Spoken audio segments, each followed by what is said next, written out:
the casino. God, it's all over the place. We're all over the place, yeah. What are your thoughts on? I think Scott was wise to take time and not rush this.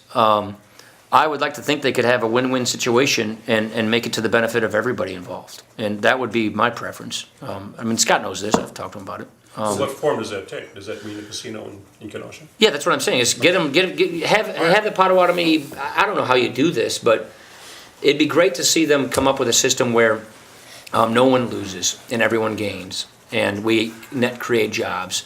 And so, how you have an arrangement where the Potawatomi have a stake in the Kenosha, I don't know how you do that, but have some kind of an arrangement where they can make it a mutually beneficial thing. For the longest time, you were neutral on the Kenosha casino. You know why? Because we've had referendums, and I've always in school board issues like this, building high schools. If they're local referendums, I just stay out of these things because local people have voted, and they decide how to vote. There have been 2 referendums. There was one in Beloit on the Beloit thing. There was 2, I believe, in Kenosha. This goes back a time. So I've always stayed neutral on these things. If somebody wants to talk to the federal government, I make sure that they can go talk to the federal government. But now that this has been cleared by the federal government, the feds are out of the way, people in Kenosha have spoken through the referendum.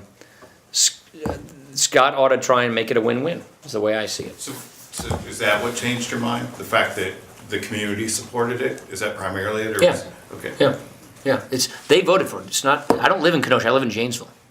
Right. I would have, if this was a Janesville project, as a Janesville resident, maybe I would have been more I clear. remember talking to you after the first election, and you said at that time that you weren't going to take a position. I stay neutral on all, not just casinos. You name the referendum.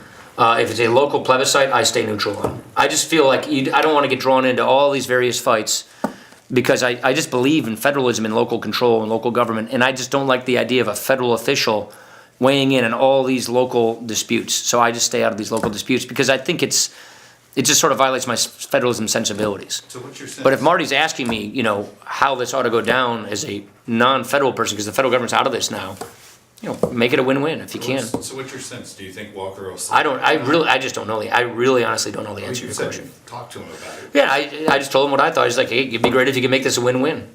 That's what people in Kenosha, I think, would like to see. Racine, too. Racine's, got some economic Do you problems. think he'll be able to do that?